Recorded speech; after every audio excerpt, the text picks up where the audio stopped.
What's the hardest thing you've had to forgive, or never could? Imagine turning 30 with the quiet hope that this milestone might finally bring a sense of recognition from the family you've always tried to please, only to wake up alone in your modest apartment overlooking the bustling streets of Chicago, where the distant hum of traffic serves as your constant companion, and instead of the warm gathering you anticipated with your parents sharing stories and laughter over a simple homemade cake, you find yourself scrolling through Instagram in a moment of idle distraction, stumbling upon a post from your younger sister Mia that showcases her radiant smile as she stands poised at the airport ready to embark on a lavish trip to Paris, a destination that symbolizes romance and escape in the American dream we all chase, with the image capturing her elegance in a tailored coat and stylish luggage that speaks volumes about the privileges she's enjoyed, and beneath it all, your mother's comment delivers the final blow with its cutting words about how at least one daughter has truly achieved something worthwhile in life, leaving you to confront the harsh reality of being overlooked once again on what should have been your special day, prompting a surge of emotions that range from disbelief to a simmering resolve as you log into the shared family bank account, staring at the substantial balance that represents years of collective savings and inheritances, and in that instant, you begin to contemplate the boundaries of loyalty and the allure of retribution that could upend everything you've known about family ties. That morning unfolded with an undercurrent of optimism I hadn't felt in years, as I rose from my bed in the small one-bedroom unit that I'd furnished on a shoestring budget from thrift stores and online deals, the kind of place that reflects the precarious life of a freelance graphic designer navigating the unpredictable waves of client projects and delayed payments in a city that demands resilience from everyone trying to make it. And after brewing a pot of strong coffee to shake off the remnants of sleep, I glanced at the calendar on my phone confirming that today marked my 30th birthday, a number that carried weight in our culture where milestones like this often trigger reflections on accomplishments and the paths not taken, especially for someone like me who had chosen creativity over the conventional route of a steady office job, dropping out of community college to pursue design gigs that sometimes paid off with exciting collaborations, but more often left me juggling multiple side hustles to cover rent and utilities. I had texted my parents the evening before, Evelyn and Tom Bennett, inviting them over for a casual lunch in my space, envisioning a heartfelt afternoon where we could reminisce about childhood antics in our Ohio suburb, perhaps even discussing the joint savings account that stemmed from Grandma's estate after her passing 5 years earlier, a fund intended to support the next generation through life's big transitions like home purchases or career shifts. And as the hours slipped by without their arrival, I rationalized it as typical parental forgetfulness amid their retirement routines, Dad tinkering in his garage workshop and Mom tending to her community garden club, but the absence gnawed at me subtly, leading me to check our family group chat for updates, only to find it devoid of messages, which prompted me to open Instagram as a diversion, a platform that had become a double-edged sword in my life, offering inspiration from fellow artists while also serving as a window into the curated successes of others that often amplified feelings of inadequacy. The post appeared almost immediately in my feed, algorithmically tailored to highlight connections from my past, showing Mia in all her poised glory at O'Hare International, her face illuminated by the terminal lights as she posed with a boarding pass in hand for a direct flight to Charles de Gaulle, the Eiffel Tower emoji in her caption underscoring the dreamlike quality of the adventure ahead, complete with mentions of fresh croissants, strolls along the Seine, and the vibrant art scenes that Paris promises to every visitor seeking a taste of sophistication. And as I enlarged the photo, taking in the details of her professionally styled hair and the subtle designer labels on her accessories, a wave of realization washed over me that this trip was no spur-of-the-moment splurge, but a carefully planned gift, likely orchestrated by our parents who had always viewed Mia as the embodiment of their aspirations. The younger sibling who excelled in high school debates, secured scholarships to a top university, and now thrived as a junior associate at a prestigious New York law firm, Her life a series of promotions and networking events that contrasted sharply with my own trajectory of late-night revisions for logos and websites that barely covered the cost of my design software subscriptions. The comments section swelled with congratulations from extended family members, cousins and aunts expressing envy and delight in equal measure, their words painting a picture of communal celebration that excluded me entirely. But it was Mom's reply that pierced deepest, her profile picture of a serene garden scene belying the sharpness of her message declaring that at least one of their daughters had truly made something meaningful of her opportunities, a sentiment that echoed the subtle comparisons she'd made throughout our upbringing, from praising Mia's report cards while critiquing my artistic detours to favoring her during holiday gift exchanges with items that aligned with her polished image rather than my eclectic tastes. In that moment, seated at my cluttered kitchen table with the uneaten cake cooling nearby, a basic chocolate layer I'd attempted from a mix to evoke simpler times, the hurt transformed into a calculated anger, propelling me to open my laptop and access the banking application linked to the family account, the login credentials still straightforward as Mom had never bothered to update them beyond her birth year, revealing a balance hovering around $20,000 accrued from modest contributions over the years, including Dad's overtime bonuses from his days at the auto plant and the principal from Grandma's modest life insurance policy, funds that were supposed to equalize opportunities but had evidently been tilted toward Mia's advancements without my knowledge or consent.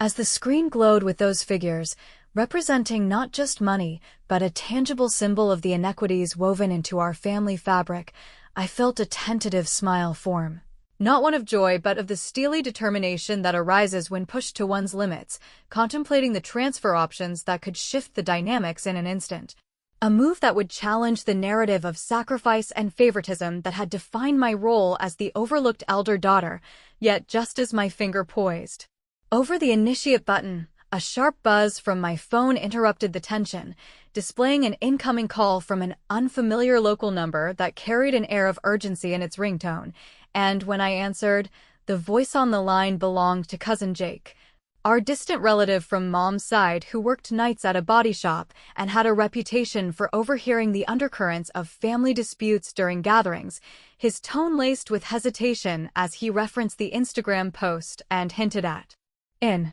overheard argument between my parents the previous evening, suggesting layers to this betrayal that extended far beyond a single overlooked birthday, leaving me suspended in a web of revelations yet to unfold.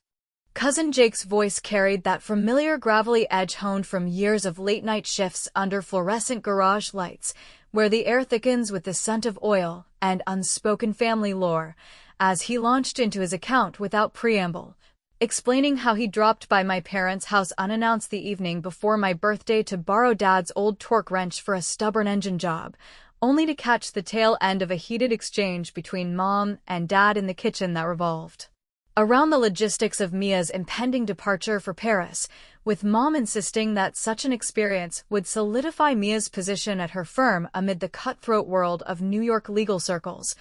while Dad murmured half-hearted concerns about dipping into the joint account so freely when both daughters might need support down the line, a dynamic that Jake described with the kind of vivid detail that painted Mom as the unyielding architect of their decisions, her words dismissing any notion of equity by labeling my freelance existence as sufficiently self-sustaining through what she called my artistic hobbies. A phrase that landed like a backhanded compliment during our childhood holidays when she'd redirect compliments about my drawings toward Mia's academic trophies displayed prominently on the mantel. As Jake continued, weaving in anecdotes from past family reunions where the favoritism simmered beneath the surface like a pot left too long on the stove, I found myself pacing the length of my apartment,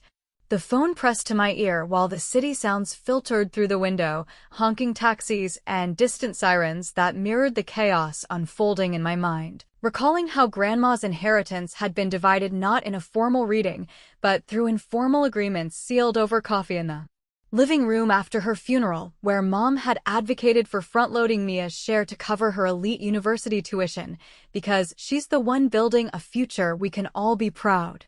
of. leaving me with deferred promises of assistance for my own education that evaporated when I chose the uncertainty of creative pursuits over the safety net of a business degree. A choice that now echoed in the empty birthday cake staring back at me from the counter, its frosting melting slightly in the afternoon warmth, as if symbolizing the slow dissolution of the bonds I'd clung to for so long. The conversation with Jake stretched on for what felt like an eternity compressed into minutes, his insights peeling back layers of resentment I'd long attributed to mere sibling rivalry rather than systemic parental bias, prompting me to probe deeper about specific instances like the time during high school when Mia's prom dress fund mysteriously swelled from family contributions while my request for art supplies was met with a lecture on budgeting from an early age, or the college application season where Mom hired a consultant for Mia's essays, but suggested I apply to local schools to save on costs. Decisions that Jake confirmed stemmed from Mom's own unfulfilled ambitions as a young woman in the 70s who had sacrificed her teaching dreams for marriage and motherhood,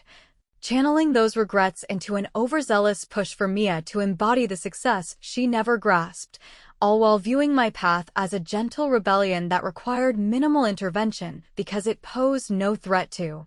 the family's carefully curated image of upward mobility in our middle-class enclave, where neighbors measured worth by report cards and career ladders rather than the intangible rewards of creative fulfillment. Hanging up after promising to keep his call confidential, I settled onto my worn couch with laptop in lap, the glow of the screen inviting a deeper dive into the digital trails of our shared history.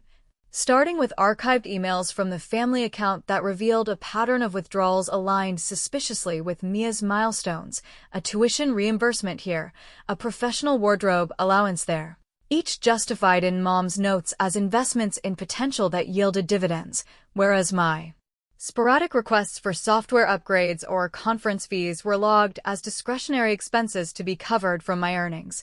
A disparity that fueled a quiet fury tempered by the wry humor of realizing how I'd unwittingly subsidized my sister's ascent through the very sacrifices Mom preached as character building. Like the summers the first spent waitressing to contribute to the pot while Mia interned at law offices that opened doors to her current lifestyle of rooftop parties and client dinners that filled her social media with envy-inducing glimpses. With that clarity sharpening my resolve, I crafted my first act of retribution not as a blunt strike, but as a subtle prod designed to expose the cracks without immediate backlash. Composing a seemingly innocuous message to Mia that congratulated her on the trip while casually inquiring about the family gathering she'd mentioned in her post. Attaching a screenshot of Mom's comment cropped just enough to spark curiosity without direct confrontation, then forwarding an anonymous tip to the extended family group chat from a disposable email address disguised as a concerned relative, highlighting the Instagram slight and questioning the equity of celebrations in a way that mimicked the passive-aggressive tone of those Midwestern potlucks where truths emerge over pie, watching as the read receipts ticked in and replies began to trickle. Cousins expressing surprise, and aunt suggesting a group call to clarify intentions, which elicited a small, satisfied chuckle from me because disrupting the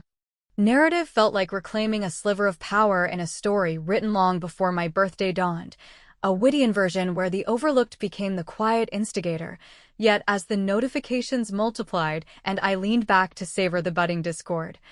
a knock echoed through my door, sharp and insistent, revealing upon opening a delivery woman holding a plainly wrapped package bearing my name in Mom's precise handwriting, her expression neutral, but the timing too coincidental to ignore, as if the family machinery had already mobilized to contain the ripples I'd just set in motion, leaving me to wonder what contrivance lay inside that might either soothe or ignite the flames further.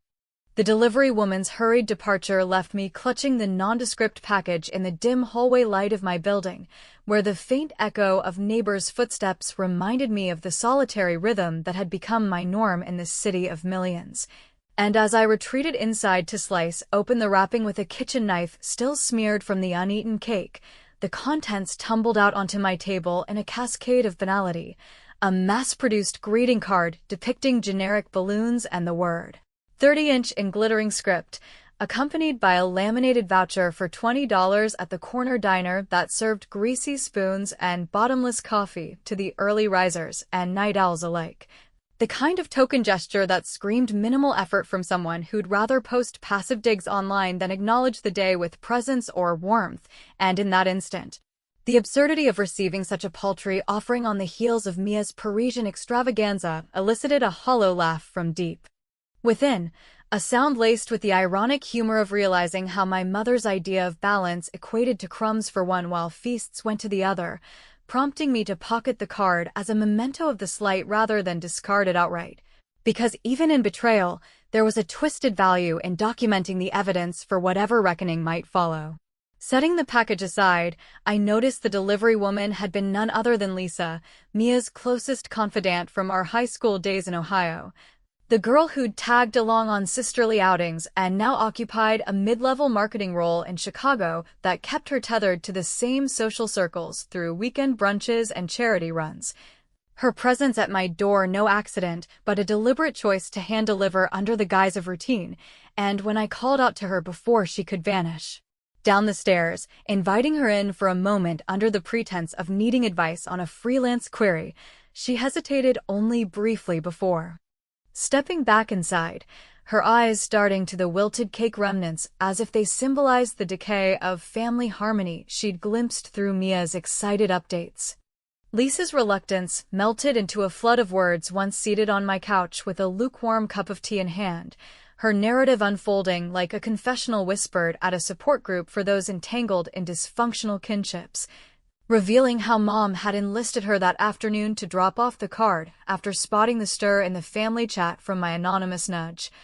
A move designed to preempt any escalation by feigning normalcy while Mom dealt with the fallout from relatives probing about the Instagram favoritism, and in her candid recounting, Lisa painted a picture of Mia's preparations for the trip that bordered on frantic, with late-night packing sessions interspersed with calls to Mom seeking reassurance about the firm's stability amid whispers of layoffs rippling through the legal sector. A vulnerability that humanized my sister for a fleeting second before Lisa let slip the financial underbelly, admitting that while Mia touted the getaway as a performance bonus perk, the bulk of the funding traced back to withdrawals from our shared account, those quiet transfers Mom authorized under the banner of strategic family investments that prioritized Mia's image as the success story to showcase at neighborhood barbecues and church socials, leaving me to absorb the confirmation that my contributions scraped from illustration commissions and stock photo sales had unwittingly paved the runway for her escapes, a revelation that twisted the knife of resentment into something sharper, evoking the wry observation that in our household, equity meant everyone pitching in to elevate the chosen one while the rest learned to thrive on scraps, much like the American middle-class ethos of pulling together for the collective good, except when the scales tipped so blatantly toward one side. Emboldened by Lisa's unwitting intel, which she delivered with the apologetic fervor of someone caught in the crossfire, I steered the conversation toward lighter territory to mask my burgeoning strategy, thanking her for the insight while mentally cataloging the details for my next calculated step, a maneuver that would prod the conscience without exposing my hand. So after she left with assurances of discretion, I fired up my computer once more, drafting an email to Dad from a fabricated address mimicking a distant cousin's alumni domain, attaching redacted snippets of the account statements that highlighted Mia's recent outflows juxtaposed against my negligible accesses, framing it as a gentle reminder from family lore about Grandma's intent for balanced support in life's uneven terrain, the wording careful to evoke nostalgia for shared holidays and ethical quandaries without outright accusation, sending it off with a sense of sly satisfaction that bordered on the humorous thrill of a well-plotted heist in those caper films where the underdog flips the script on the establishment, imagining Dad's furrowed brow as he pored over the message in his recliner, perhaps confronting Mom's rationalizations for the first time since their early marriage debates over child-rearing philosophies. The reply came swiftly as dusk settled over the skyline, Dad's terse note requesting a call the following day to discuss clarifications on the family fund, a phrase heavy with implication that sent a ripple of anticipation through me. The small victory of sowing doubt feeling like a balm against the day's wounds, yet that evening's deeper reconnaissance into the banking logs unearthed an anomaly that shattered the momentary triumph, an access notification timestamped from a New York server. Just hours earlier, coinciding with Mia's layover city, suggesting either her own preemptive check or something more insidious lurking in the account's permissions, a discovery that quickened my pulse with uncertainty as I cross-referenced IP traces on a privacy forum, the growing specter of countermoves from across the miles amplifying the conflict into a high-stakes game where trust eroded with every click. And as I debated alerting Dad prematurely, my phone vibrated with a message from Mom summoning me for a weekend family summit back home, her words clipped and commanding in a way that hinted at the storm clouds gathering, leaving me to stare at the screen in the gathering dark, pondering how deep the threads of deception truly ran before they unraveled completely. The summons from Mom lingered in my notifications like an uninvited guest refusing to leave, her message outlining a mandatory family gathering back in Ohio that weekend under the pretext of addressing the misunderstandings stirred by the chat and that anonymous email, a phrasing that dripped with her characteristic blend of authority and deflection, the kind she'd employed during our teenage years to corral us into compliance, for everything from chore rotations to curfew extensions that favored Mia's social calendar over my solitary sketching sessions in the attic, and as I packed a overnight bag with the essentials for the drive, comfortable jeans, a notebook for jotting freelance ideas,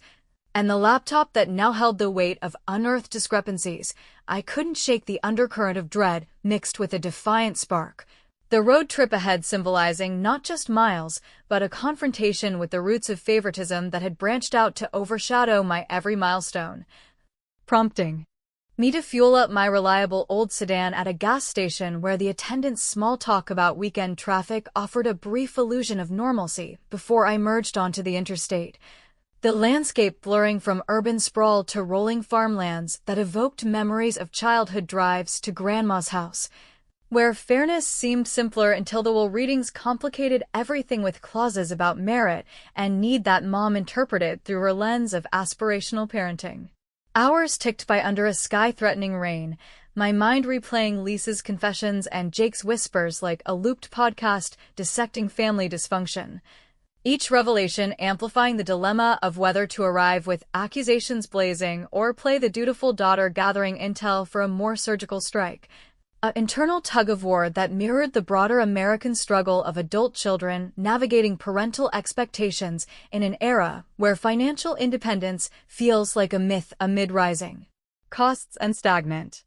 wages, especially for creatives like me who measure success in portfolios rather than paychecks. And by the time I pulled into the familiar driveway of their ranch-style home, the porch light flickering on prematurely against the encroaching dusk, Dad emerged from the garage wiping grease from his hands, his embrace carrying the faint scent of solvent and reluctance, as he murmured about how glad he was I'd come, his eyes avoiding mine in a way that suggested the anonymous email had indeed rattled the household equilibrium. Inside, the air hung heavy with the aroma of Mom's reheated casserole, a staple of these impromptu summits, meant to foster dialogue, but often devolving into monologues from her about responsibility and gratitude. And as we settled around the scarred oak table that had witnessed countless holiday feasts and minor squabbles, Mom bustled in with plates and a pitcher of iced tea, her smile tight as she launched into a preamble about how social media amplified petty jealousies in ways that undermined family unity, the very platform she'd wielded to broadcast Mia's triumph while sidelining my day. A hypocrisy that nearly drew a sarcastic retort from me about the irony of digital favoritism in an age where everyone curates their highlight reels, but I held back, opting instead for probing questions about the joint account's origins that Dad fielded awkwardly, admitting under Mom's watchful gaze that the fund encompassed not only Grandma's inheritance, but a forgotten life insurance payout from Uncle Ray, Mia's godfather, who had passed unexpectedly a decade ago during her freshman year of college, his policy specifically earmarked for her educational pursuits as a nod to his pride in her debate club victories.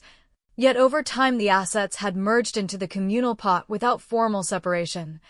allowing Mom to allocate portions for Mia's needs like bar exam prep and apartment security deposits, while my parallel requests for design certification courses were deferred with promises of future equity that never materialized, a disclosure that Dad delivered in hushed tones after Mom excused herself to refresh the drinks, his confession laced with the guilt of a man who deferred to her visions of success to avoid rocking the marital boat, painting a picture of commingled fortunes where my overlooked status stemmed from an unspoken hierarchy that valued Mia's corporate trajectory over my artistic one, evoking a wry internal chuckle at the notion that even in death, relatives played favorites, much like those estate stories in tabloids where wills spark lifelong rifts among siblings chasing the elusive American dream of equal shares.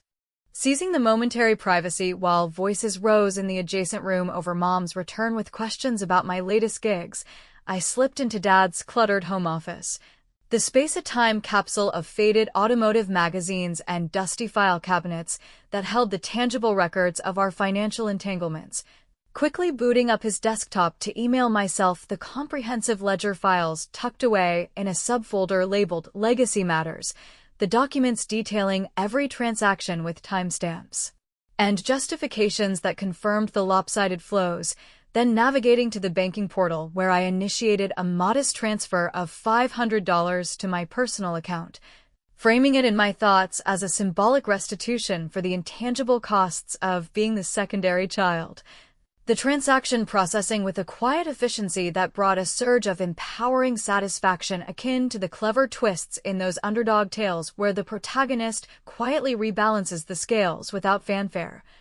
A lighthearted vindication against the years of subtle erosions that had chipped away at my self-worth, yet as the confirmation pinged softly, a bank alert chimed on Mom's phone left charging nearby, her footsteps approaching swiftly from the hallway. And she burst in with a face drained of color, snatching the device to scan the notification, her eyes locking onto mine in a moment of frozen accusation that shattered the fragile peace, whispering, "What have you done, Laura?" with a tremor that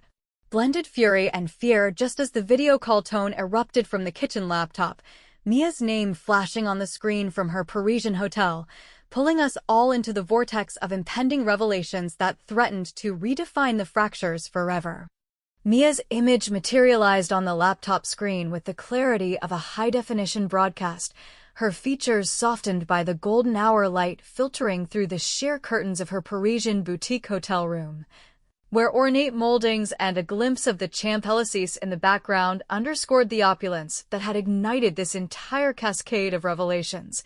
And as Mom thrust the device toward the center of the table with a hand trembling from the shock of the bank alert, the room's tension thickened into something palpable, like the humid air before a Midwestern thunderstorm that promises release, but often delivers only more turmoil. Dad sinking deeper into his chair with a sigh that carried the exhaustion of years spent mediating between his wife's ambitions and the realities of their daughter's divergent paths, while I positioned myself in frame, meeting Mia's expectant gaze with a composure forged from the day's accumulating grievances, her voice emerging tinny through the speakers to inquire about the urgency of the call, citing the family chat's frenzy over financial whispers and emotional undercurrents that had followed her across the Atlantic, a query laced with the feigned innocence she'd mastered during our shared adolescence, when deflecting blame for borrowed clothes or unfinished chores became an art form in itself. Mom interjected sharply before I could respond, her words tumbling out in a rush that accused me of overstepping boundaries with that unauthorized transfer, framing it as a betrayal of the trust underpinning the joint account's purpose as a familial safety net woven from Grandma's modest legacy and Uncle Ray's unforeseen bequest. Yet Dad's intervening murmur about needing to hear all sides tempered the onslaught, creating a brief window in the verbal crossfire where Mia's expression shifted from confusion to a vulnerability that cracked her polished facade, admitting in a voice hushed by the distance that the Paris excursion wasn't the triumphant reward Mom had portrayed on social media, but a frantic bid for respite amid the layoffs sweeping her law firm, where economic pressures had culled junior associates like weeds in an overplanted garden. her so-called success unraveling under the weight of performance reviews and budget cuts that mirrored the precarious job market many in our generation navigated, especially those chasing high-stakes careers in cities that devoured ambition without mercy. A confession that hung in the digital ether like a plot twist in one of those family dramas where the golden child tumbles from grace, evoking a flicker of reluctant empathy in me, because if her pedestal proved illusory, it humanized the favoritism as a shared delusion rather than deliberate malice, yet that momentary softening only fueled my internal resolve. The dilemma of extending grace clashing against the litany of slights from overlooked birthdays to subsidized escapes that had left me adrift in freelance limbo. As the discussion devolved into overlapping pleas and justifications, Mom defending her allocations as prudent foresight for Mia's potential, while Dad advocated for a fresh audit to restore balance, their voices blending into a cacophony that echoed the chaotic negotiations of holiday budgeting sessions back home. I excused myself under the guise of needing the restroom, slipping away with my laptop tucked discreetly under my arm to the powder room down the hall, where the door clicked shut behind me, sealing out the fray for a precious interlude, and in the harsh fluorescent glow, I reopened the banking interface with fingers steady from adrenaline, navigating to the transfer functions that now gleamed with irreversible potential. Initiating a series of swift withdrawals totaling the remaining $15,000 into an offshore-linked savings account I'd established months earlier under a pseudonym tied to my design alias, the process unfolding with mechanical precision as balances depleted in real time, each confirmation a quiet affirmation of agency in a narrative long dictated by others, a clever culmination that felt satisfying in its finality, like the punchline to a long-building joke on parental inequities, where the punch landed not with violence, but with the subtle artistry of redirection. Funds meant for one-sided lifts now reclaimed for my own uncharted horizons, perhaps a relocation to a quieter town or investments in studio equipment that could elevate my craft beyond survival mode. Emerging back into the kitchen moments later, the air stilled at Mom's gasp over her phone's frantic alerts, the screen illuminating her face with the stark truth of zeroed balances. Mia's video feed capturing her wide-eyed freeze mid-sentence as realization dawned across the ocean, Dad's slump in his seat embodying the collapse of the illusions he'd helped sustain, and in that suspended beat, I offered no immediate explanation, allowing the silence to stretch us. A testament to the fractures we'd all contributed to, the wry humor surfacing in my mind at the irony of emptying the pot just as the divvying debate peaked, a move that even scores on paper, but sowed seeds of deeper isolation, prompting questions about whether this act of retribution fortified my independence or severed the fragile threads of kinship that might one day mend, leaving me to drive away into the rain-slicked night with the engine's hum as my sole companion, the road ahead, shrouded in ambiguity where triumph mingled with the nagging what-ifs of family fallout and unforeseen reprisals, inviting reflection on the true cost of such bold reckonings in lives intertwined by blood and expectation.